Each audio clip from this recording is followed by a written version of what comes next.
Hey, what's going on, everybody? And welcome to the TJay Knows Wrestling Podcast. My name is TJ Jones. Thanks for checking out the podcast. I really do appreciate it. Now, first off, I want to apologize to everybody. Now, I know I said that I will be doing this podcast every Wednesday, but unfortunately, my Wednesday was pretty much booked. I spent most of the day trying to move my girlfriend from one apartment to another. And that was like really, really crazy, man. I mean, I probably spent like 12 hours, man, just moving her stuff out. And it was just me and a friend of mine. So needless to say, man, I am tired. I am exhausted, but I want to make sure that I give you all a good quality podcast and talk to you all about what's going on in the world of wrestling. Now, this was a very exciting week. This has been the most exciting week in 2019 for WWE. I mean, hands down. I don't even think it's worth arguing over. I know some people were talking about Raw and SmackDown. They said that it wasn't that good. It was average.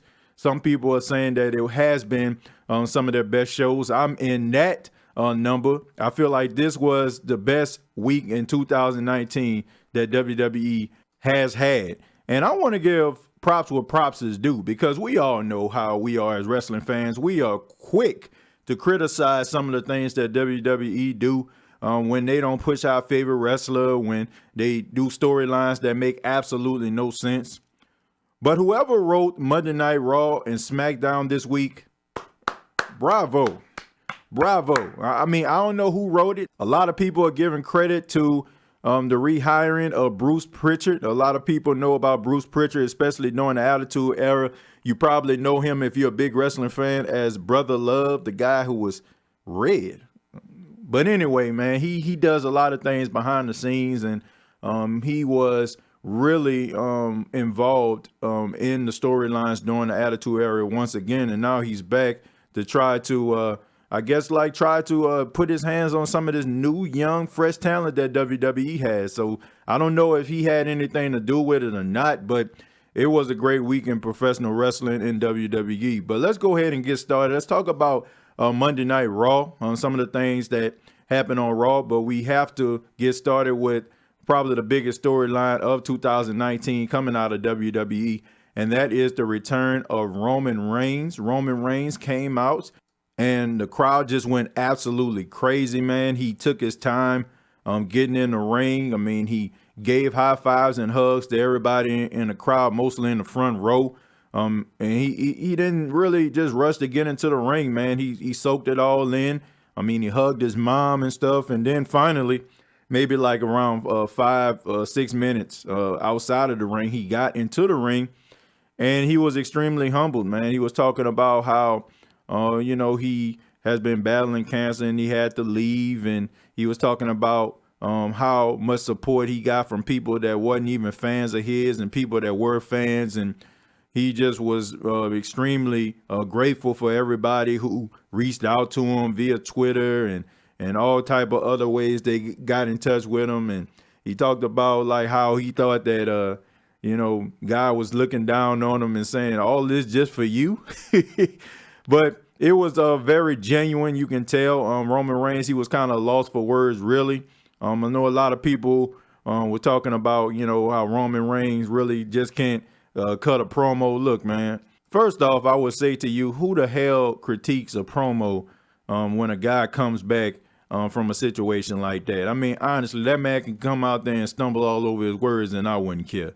But I think that you're being a little bit too rough on it. But you can tell he was really, really humbled by everybody. And he gave the big news that he is returning and he is in remission. So the crowd just went absolutely crazy on that.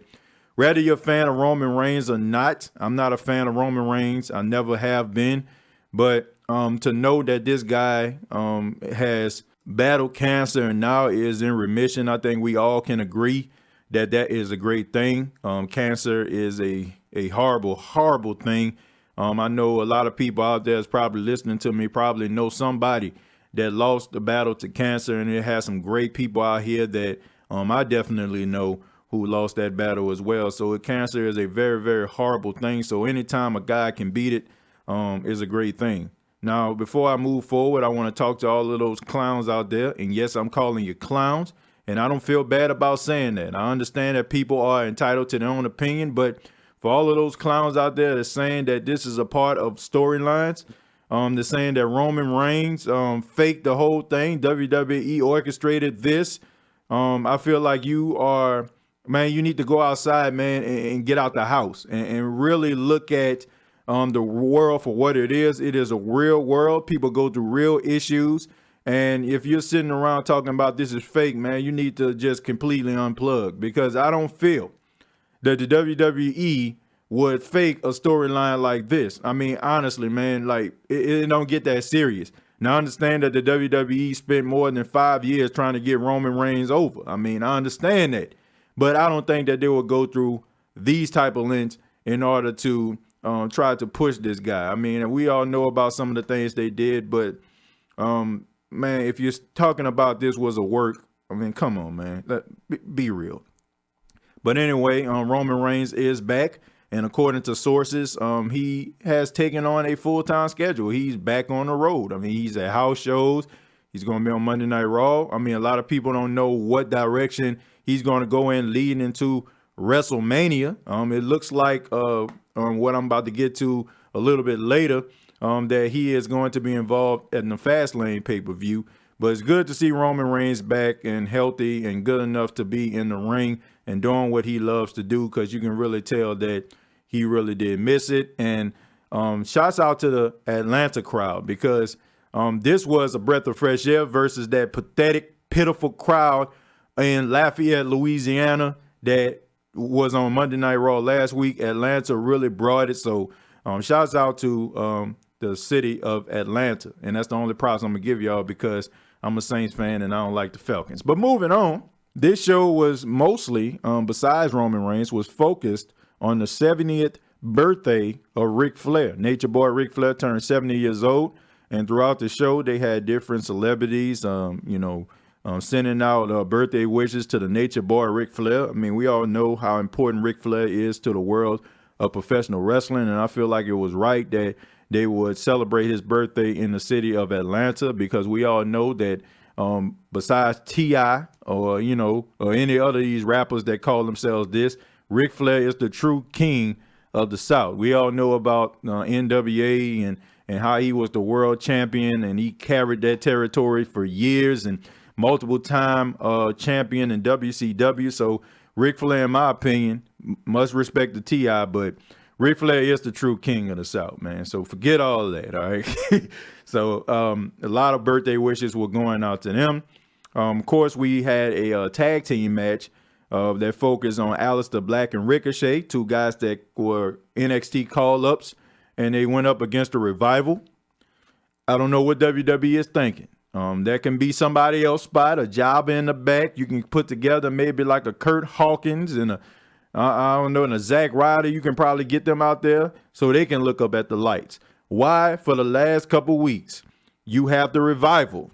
You got the Revival losing on network television. These guys just won the tag team titles 2 weeks ago from Gable and Bobby Roode, but now these guys are losing every week and jobbing out to these NXT call-ups.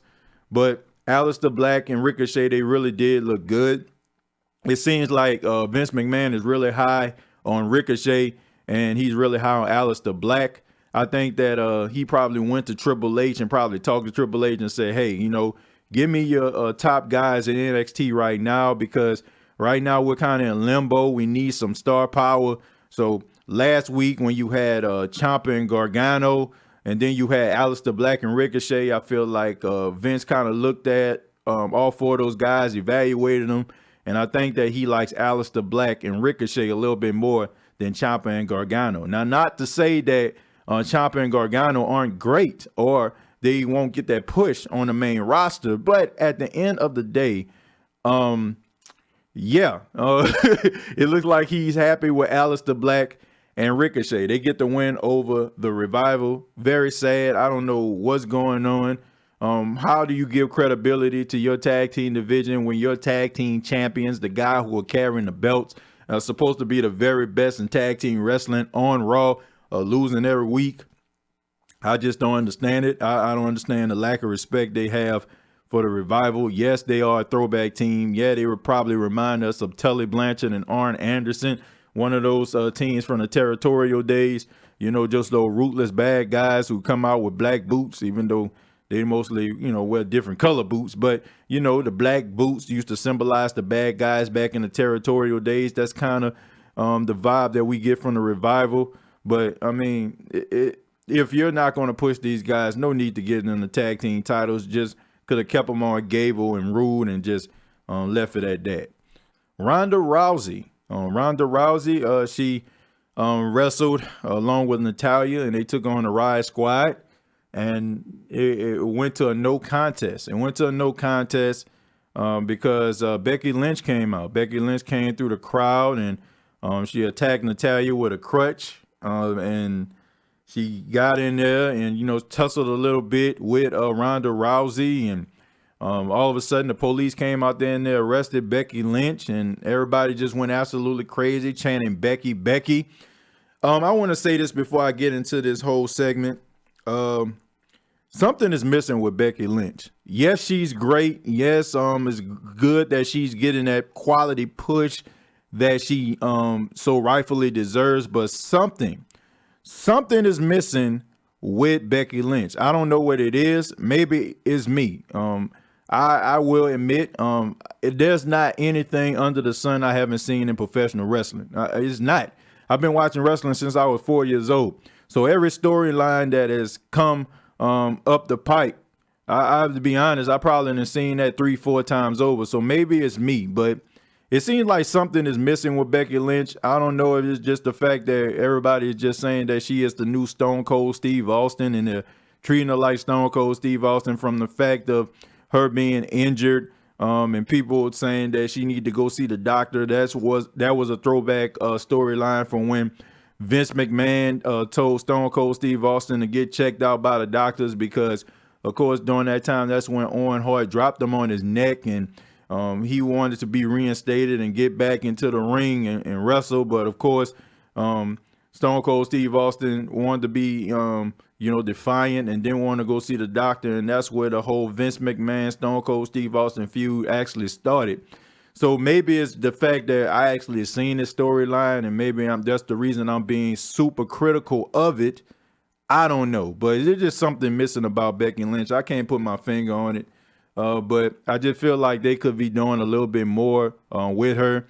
I feel like she's still very, very much over, but I just feel like they are still kind of keeping her like in that little box. I feel like she has to break outside that box in order for her to really, really, truly get to that point where I was like, okay, she's a legitimate badass. But right now, it just seems like, they just want her to be Stone Cold Steve Austin and be like, okay, this is what got Stone Cold over in 97. So let's let Becky do this. He got arrested for being suspended and coming back and interfering in WWE business, and now we had to arrest Stone Cold. Now we're going to arrest Becky Lynch. But I don't know. But Ronda Rousey was upset. She says enough is enough, and she calls out Vince McMahon. Of course, Vince McMahon doesn't come out. Stephanie McMahon does, and she gets out there, and Ronda Rousey basically is upset, telling them that they need to reinstate Becky and let her be in the main event of WrestleMania. And Stephanie says, no, the main event is going to be Ronda Rousey versus Charlotte Flair. And that's just the way it's going to be. Ronda Rousey just was very, very ticked off. You can tell that, she was kind of shooting from the hip a little bit.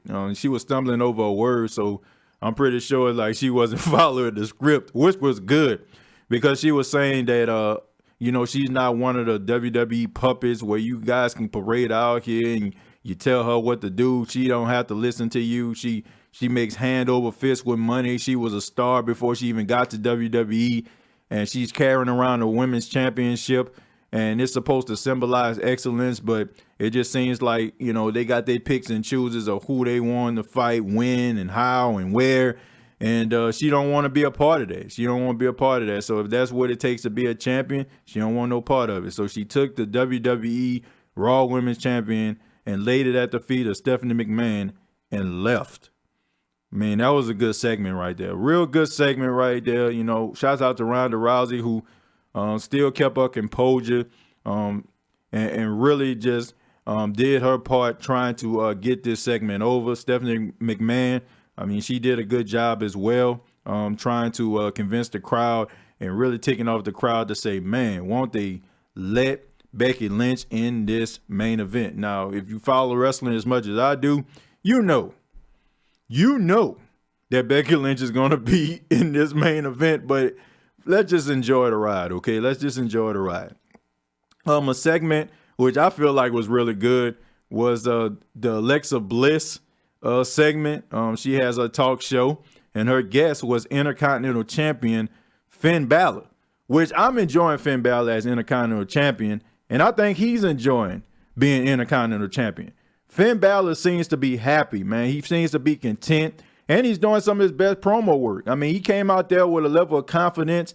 Usually when Finn Balor gets on the mic, it's very like robotic, it's very cliche. You kind of know where he's going, but it seems like he has this level of confidence. I feel like he had a conversation with management, and they told him like where his career is going, and it seemed like they're on the same page. But Alexa Bliss guest was Finn Balor, and Alexa Bliss tells Finn Balor that the Intercontinental Championship is covering up his abs, and maybe you need to move the Intercontinental Championship so I can see your abs, and if you let me see your abs, I will let you see my.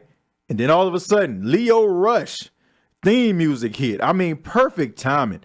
Shouts out to WWE. I mean, the Raw show just blended really, really well. I mean, the transitions were great. Out comes Leo Rush. Leo Rush tries to convince Finn Balor to give Bobby Lashley a rematch. He says that you didn't pin Bobby Lashley, you pinned me.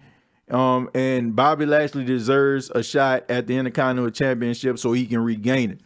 And of course, Finn Balor flipped the script and said, you won an Intercontinental Championship match. I know you won one. So he said, no, you're not out here for Bobby. You're out here for yourself. And you feel like you can be a better Intercontinental Champion than Bobby Lashley is. So he kind of suckered him into having an impromptu match. So Leo Rush takes on Finn Balor. And I think that this was a great match. It showed what Leo Rush can do against some stiff competition. A lot of people are saying that they didn't like that because Finn Balor has to be booked strong.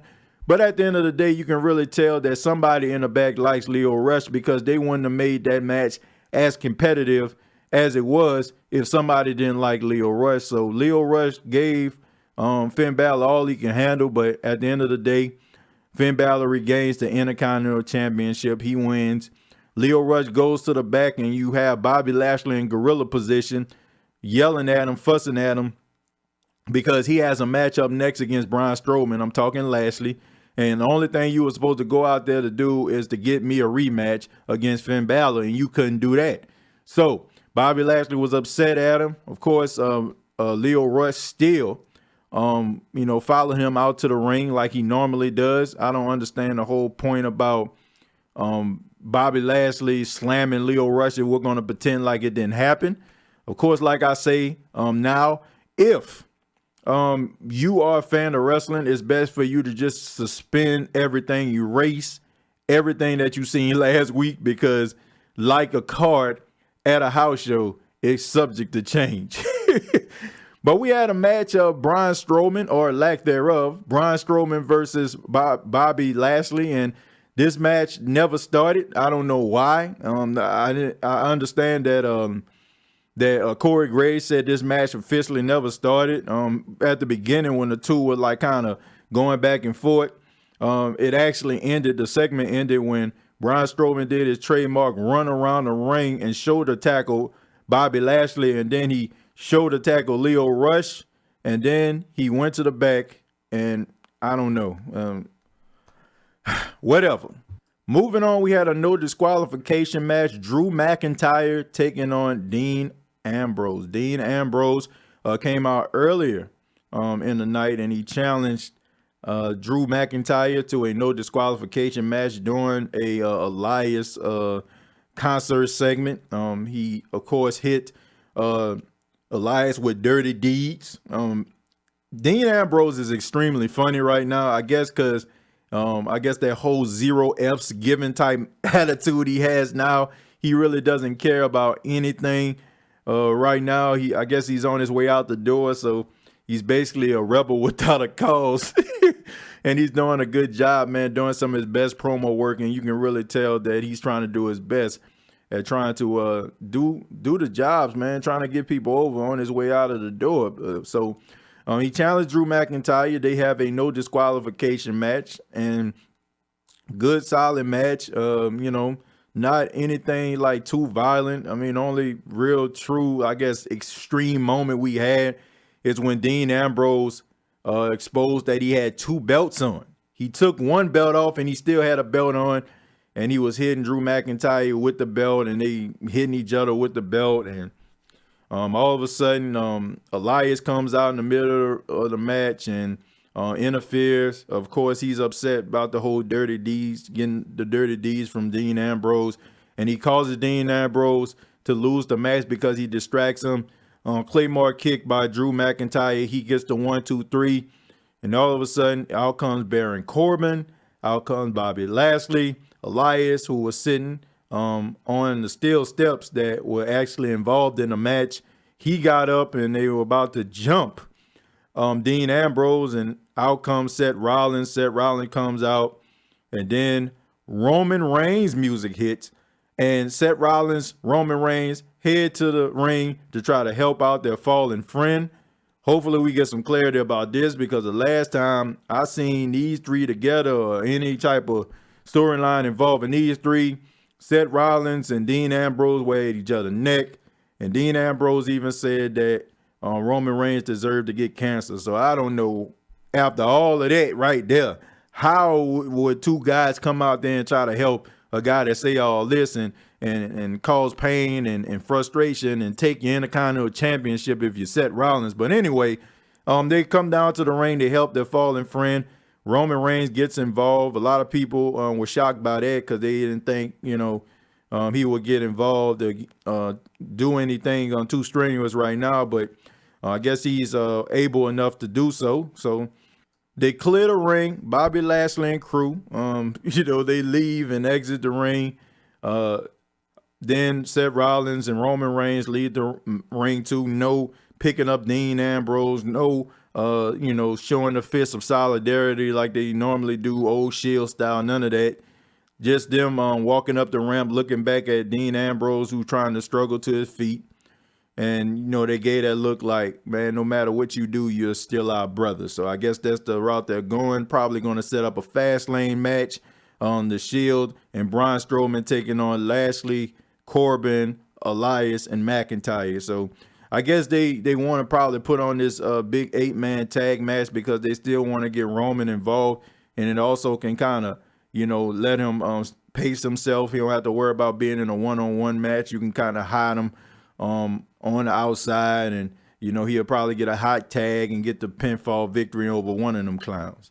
But now we move to the main event, the part that really actually mattered in my opinion.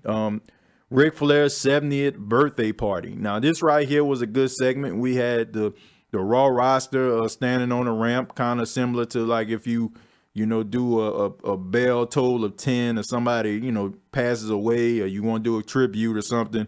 So the whole roster of Monday Night Raw is standing on the ramp.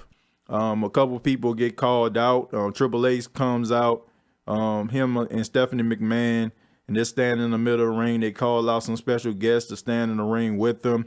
We see Kurt Angle, who had a match against Jinder Mahal. Didn't talk about it because it wasn't worth talking about. He had a match with Jinder early in the night. He comes out. We see Sting come out, which was a good thing. So we had people, standing in the middle of the ring ready to wish Ric Flair happy birthday. A very beautiful cake was in the ring as well.